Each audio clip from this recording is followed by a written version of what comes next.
Hey Siri, Mm-hmm. play IRL podcast. Here's the podcast IRL. Online life is real life.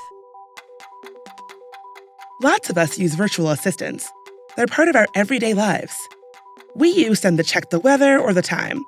Or if you're me, you might be like, hey Siri, play Beyonce. But speech recognition systems don't work equally well for everyone. They don't even exist for many languages. Big tech has stepped up to offer more diversity in their language models, for speech and more, but it comes with a new set of problems. How do I feel about big tech sort of paying attention to our marginalized or indigenous languages? I guess the first thing I wonder is why. Why do they care now? Do they genuinely care to ensure inclusivity online? Or did they finally realize that being more inclusive is better for them and their bottom lines? That's Keoni Mahelona in New Zealand. We'll hear more from him in a bit. In this episode, we meet technology builders who are reclaiming speech recognition with and for their own language communities. This is IRL, an original podcast from Mozilla, the nonprofit behind Firefox. I'm Bridget Todd. This season, we meet people who are building artificial intelligence that puts people over profit. First, let's make a stop in the U.S. We're in Maryland, not far from where I live. I spent a year with Alexa, and I allowed the device to do whatever the device heard me say. This is Halcyon Lawrence. She's an assistant professor of technical communication and information design at Towson University. 3 years ago, she conducted an experiment with Amazon's home assistant, Alexa, which is pretty popular in the US. So, for example, I would ask, can you set a 5:30 alarm? And the device would hear 5:50. And so I would just wake up at 5:50. I wanted to push and see what is the level of inconvenience, right, that this device would allow me to do. Halcyon grew up in Trinidad and Tobago. While Caribbean accents can still throw off voice tech by US companies, the tech has improved so much that it altered the focus of Halcyon's research. So why is it important for technology to be able to understand us? Well, I think this is where it sort of speaks to the convenience. And the question that arises is convenient for whom? You know, the kinds of interactions that I have with most speech devices like personal assistants, if they don't understand me, it's often very comical and maybe a minor inconvenience. And so that's sort of part of the thesis.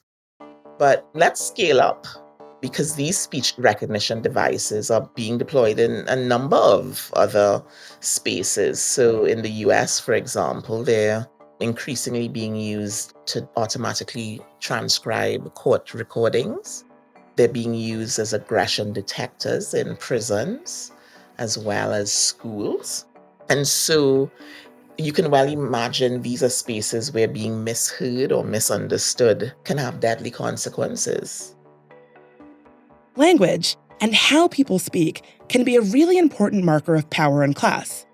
Halcyon says forcing people to speak a certain language or a standardized version of a language is one way colonial powers dominated people in her region and worldwide.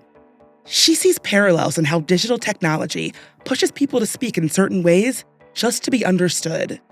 One of the things that concerns me is the expectation that you speak with a standard accent, whether it be standard English or standard French or any sort of standard language, suggests that anybody who does not speak with that standard accent is misheard or misunderstood.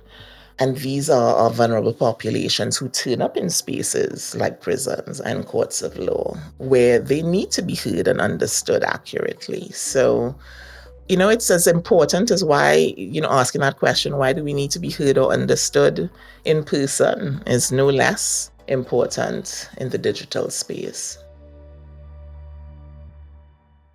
So Halcyon, Are there ways that you think that technology can be designed differently so that folks who maybe don't speak North American or British English can be understood?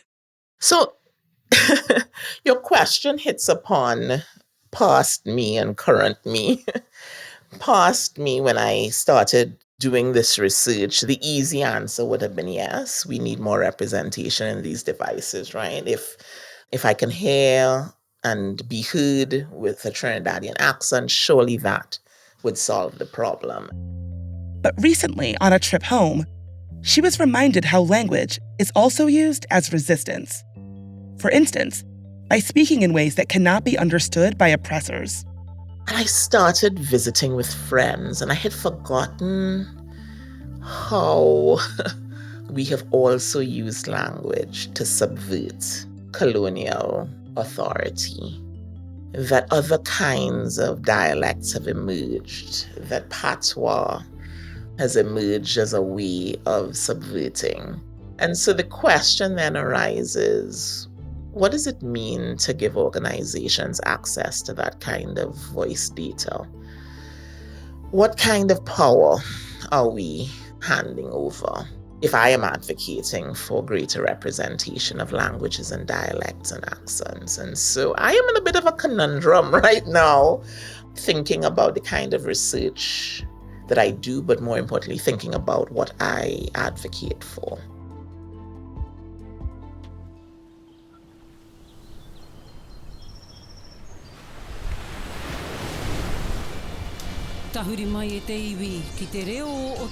Let's head to New Zealand. That's the sound of the local radio station for the Indigenous Māori community in Kataia. Te Hiku Radio is the community voice. Every day we speak to people within the community to tell us about everything, whether it's to talk to us about the climate, the weather, or to talk to us about, what sorts of foods are in season in terms of hunting and gathering or fishing, and what's going on in politics or our health system, or, data sovereignty and artificial intelligence. That's Keoni Mahelona. He's the Chief Technology Officer of Te Hiku Media. That's a Māori community media network with 21 local radio stations. It's been around since the 1990s. Since 2014, Keoni, who is Hawaiian, and his partner, Peter Lucas Jones, who is Māori, have used the internet, and more recently AI, in their efforts to reverse the decline of the Māori language Te Reo Māori. Under colonial rule, speaking the language was forbidden. Now, it's an official language of New Zealand. Speech recognition is just a tool. These AI models are just a tool that enable us to do what we need to do. The mission of our organization is about language revitalization and language promotion and cultural restoration and promoting Te Reo Māori and the culture of Māori.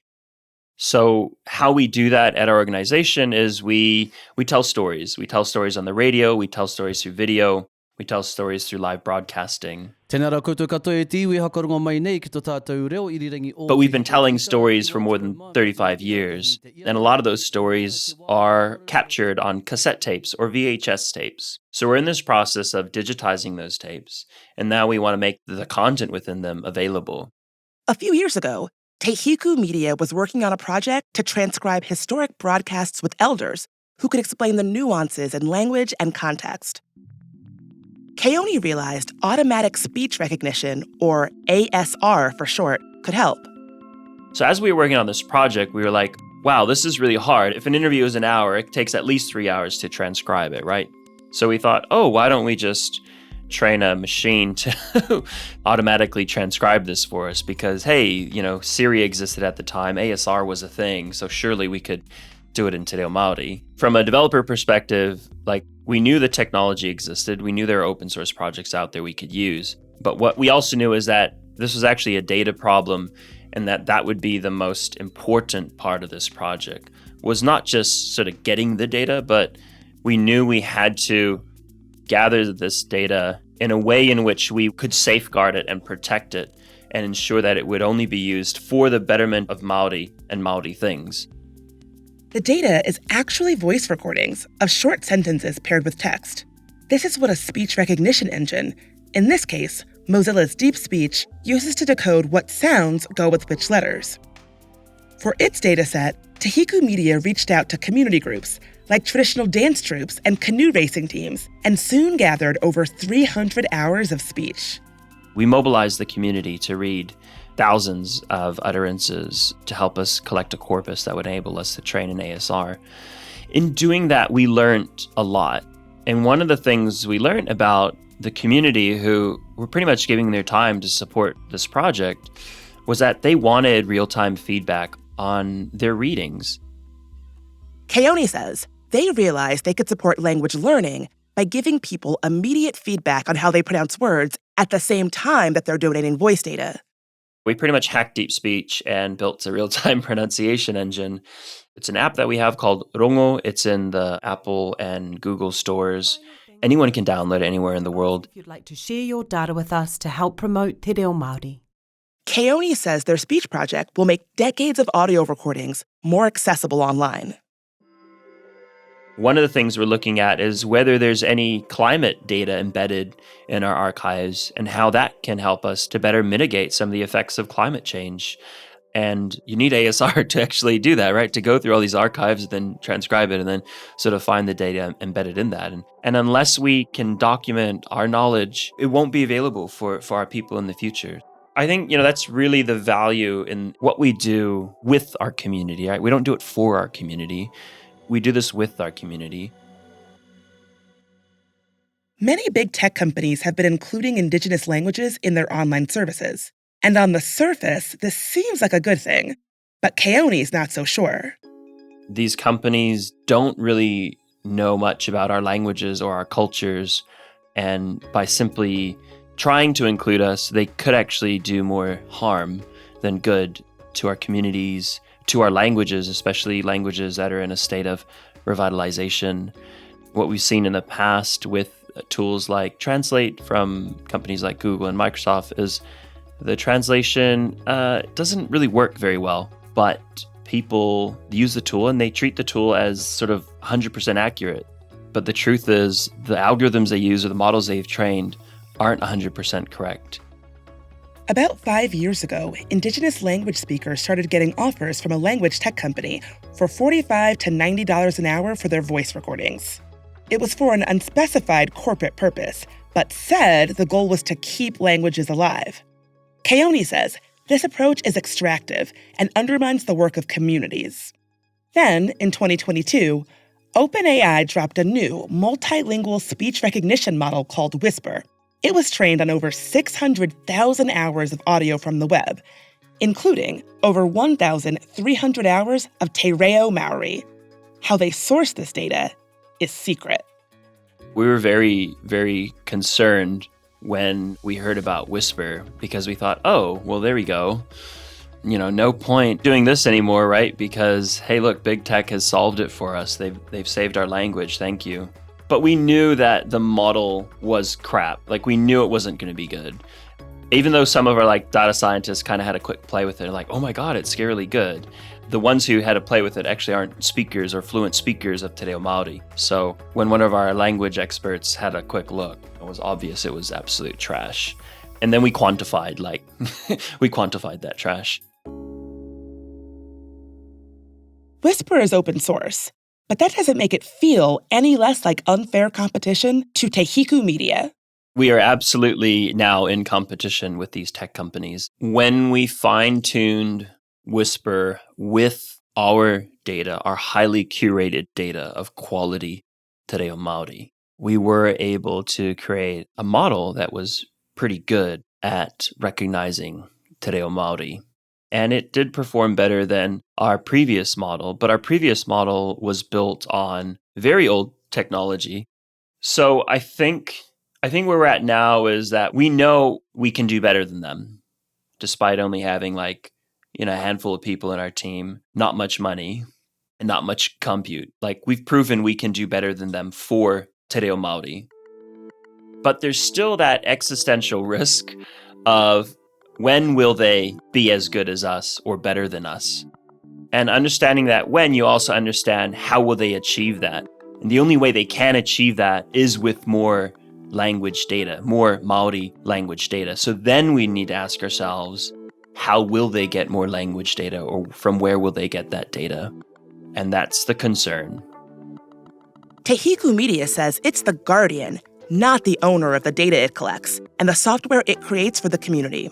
The organization developed a special license called Kaitiakitanga that requires permission for reuse. This way, the community has control over how they get benefits back. Keoni says this approach to data sovereignty is modeled after how Indigenous communities traditionally act as guardians of their land to protect them from colonization for future generations. And they've taken all our land, right? So what left do we have for them to take? Well, it's our data. I mean, that's pretty much it. You know, they've taken everything else. Let's meet someone now who cares deeply about speech recognition in African languages. My name is Kathleen Siminyu, and I'm a machine learning fellow at Mozilla Foundation. In my career, I've worked to build grassroots AI communities. Kathleen lives in Kilifi, Kenya, and works with Mozilla on Common Voice. It's a platform for crowdsourcing open voice data in over 100 languages. Its mission is to make voice technology more inclusive.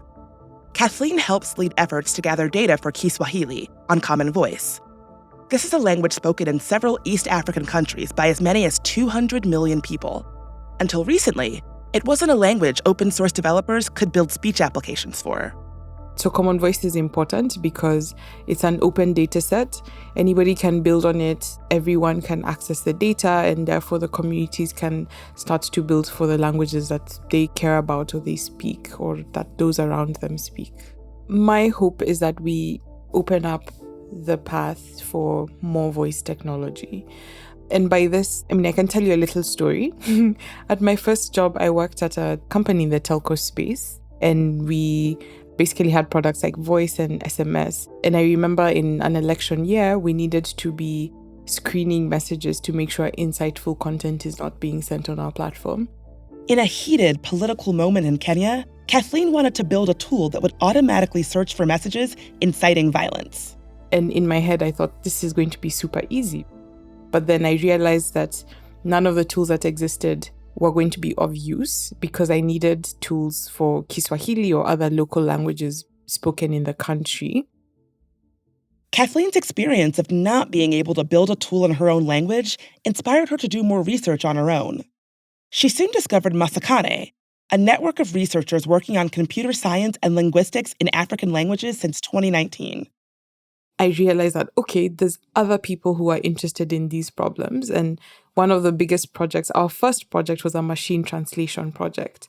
Since then, we've grown to other tasks. There's a lot of work coming out of this community. Many global companies are gaining a foothold on AI across Africa.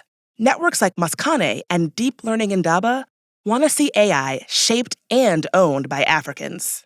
For Kathleen, working within communities is an opportunity to create voice technologies that respect language diversity. I think the benefit is the fact that the communities are aware of the nuances of the language. So, taking the context of speech recognition, I'll give the example that we learn from the West that gender bias is likely, that accent bias is likely, but then we then have to look at an East African context and ask ourselves, okay, what bias is likely here? Working with linguists with local knowledge helped Kathleen understand how Kiswahili was standardized by Christian missionaries during colonization. This knowledge, for me, made me realize that we should not make the mistake of only building for standardized Kiswahili. There's already this growing gap between the standardized version and the other dialects. And if we're not careful, we're continuing to push these other dialects to extinction. Extinction. It's like AI takes on the role of the colonizer when certain dialects are favored over others. But convincing people to donate their voices isn't easy. So incentivizing participation has been quite difficult. I think one reason is because AI is very much in the media right now, right? And everybody has this perception that people who are working in AI are making loads of money. So whenever we go into spaces and start talking about the work that we're doing and why we want people to contribute to the data and tie it to the fact that AI tools can be built, they then want to know, okay, am I going to get paid? But in our program, we are not paying people to contribute. So we have to be very creative about how we think about incentives. Like many advocates for open tech in Africa, Kathleen is wrestling with how to build sustainable projects and businesses when the data sets are open. Because big tech uses these resources too. So more projects are considering alternatives to completely open licensing. There's also been talk of creating something like a federation. From the startups, we're learning that, big tech coming into the scene and saying our tools or our resources are multilingual and they cover, this number of African languages has meant that for startups, it's harder to get, say, VC funding, right? If you pitch to a VC and they say Kiswahili is on OpenAI's Whisper already, why should we give you money? It's a problem that's already solved. So these questions are coming up often. How can we give startups within our network the advantage? These startups are building with the communities. Can we license the data sets such that the startups get access to them? Or maybe not make the data sets open, have them only open within the network such that these startups can have access to them, but then not big tech.